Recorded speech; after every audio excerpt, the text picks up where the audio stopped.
একবারে কম সময়ে কিন্তু তৈরি হয়ে যায়, ঝটপট আপনারা এটা তৈরি করে নিতে পারবেন। আমি ছিঁড়ে দেখাচ্ছি, একদম কিন্তু নরম, এই যে একদম নরম, খেতে তো খুবই ভালো লাগবে, বাচ্চারাও কিন্তু এটা খুবই পছন্দ করবে। নমস্কার বন্ধুরা, সকলকে স্বাগত জানাই। আমি আজকে শীতকালীন কিছু সবজি আর আটা দিয়ে একটি জলখাবার রেসিপি তৈরি করে দেখাবো। খুব কম সময়ে কিন্তু এটি তৈরি হয়ে যায়। এটা কিন্তু আপনারা বাচ্চাদের টিফিনেও তৈরি করে দিতে পারবেন। তো আপনারা সম্পূর্ণ ভিডিওটা দেখতে থাকুন কিভাবে রেসিপিটি তৈরি করি। তো চলুন রেসিপিটি তৈরি করা যাক। এবার একটি বাটি নিয়েছি, বাটির মধ্যে দিয়ে দিব আটা। এই বাটি মেপে 2 বাটি পরিমাণ আটা দিয়ে দিব। এখানে সবজিগুলোকে কেটে নিয়েছি। রয়েছে বাঁধাকপি কুচি, একটু কুচি কুচি করে কেটে নিয়েছি, বাঁধাকপি কুচি দিয়ে দিলাম। রয়েছে গাজর কুচি, টমেটো কুচি, পেঁয়াজ কুচি,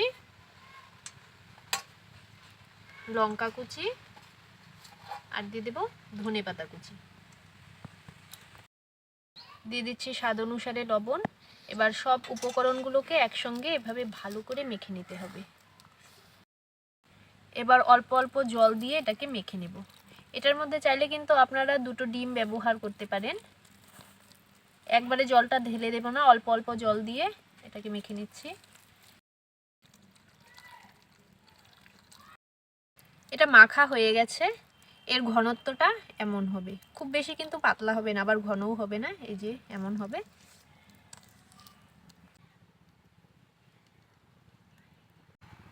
উনুন জ্বালিয়ে একটা তাওয়া বসিয়ে দিয়েছি। এবার এর মধ্যে একটু তেল ব্রাশ করে দিচ্ছি, খুব বেশি কিন্তু তেল লাগবে না, হালকা একটু ব্রাশ করে দিচ্ছি। অল্প একটু গরম করে নেওয়ার পর এবার একটু হাতার সাহায্যে দিয়ে দিচ্ছি। এবার এটাকে হাত দিয়ে এমন করে একটু মেলে দিচ্ছি।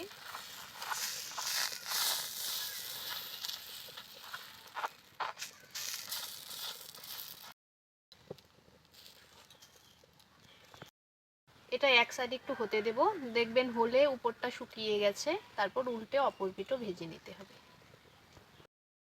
দেখুন উপরটা শুকিয়ে গেছে, মানে হয়ে যাচ্ছে। এবার কিনার থেকে একটু এটাকে ছাড়িয়ে দিয়ে তারপর উল্টে অপর পিঠ ভেজে নেব। দেখুন এটা রেডি হয়ে গেছে, এবার এটাকে নামিয়ে নেব। খুব কম সময়ে কিন্তু তৈরি হয়ে যায়। আবার একটু তেল ব্রাশ করে দিচ্ছি, খুব বেশি কিন্তু তেল দিলে আবার মেলবে না, তাই অল্প পরিমাণে একটু তেল ব্রাশ করে দিলাম। আবার একটা দিয়ে দেব। এবার এটাকে মেলে দিচ্ছি। হাত দিয়েও মেলা যায়, আবার যে হাতা দিয়ে দিলাম সেই হাতার পেছন দিয়েও কিন্তু মেলে দেওয়া যায়। একবারে কম সময়ে কিন্তু তৈরি হয়ে যায়, ঝটপট আপনারা এটা তৈরি করে নিতে পারবেন। সকালের জলখাবারে অথবা বাচ্চাদের টিফিনেও কিন্তু এটা তাড়াতাড়ি তৈরি করে দিতে পারেন, এবং এটা কিন্তু খুবই হেলদি একটি রেসিপি, আপনারা এটা ট্রাই করে দেখতে পারেন। এটাও রেডি হয়ে গেছে, এটাকেও নামিয়ে নিলাম। এভাবেই সবগুলোকে তৈরি করে নেব। এই যে তৈরি হয়ে গেছে, কতটা নরম হয়েছে আমি ছিঁড়ে দেখাচ্ছি, একদম কিন্তু নরম, এই যে একদম নরম, খেতে তো খুবই ভালো লাগবে, বাচ্চারাও কিন্তু এটা খুবই পছন্দ করবে, একদমই সফট। এখানে দেখুন সবগুলো তৈরি হয়ে গেছে। 2 বাটি আটা দিয়ে কিন্তু এখানে আমার 8টা রুটি তৈরি হয়ে গেছে। তো যদি রেসিপিটি ভালো লেগে থাকে তবে একটি লাইক করবেন, কমেন্ট করে জানাবেন কেমন হলো, আর এইভাবে অবশ্যই একবার তৈরি করে খাবেন। 10 মিনিটেই কিন্তু তৈরি হয়ে যায়, আর খেতে তো খুবই সুস্বাদু হয়। তবে আজকের মতো আমি রেসিপিটিকে এখানেই শেষ করব।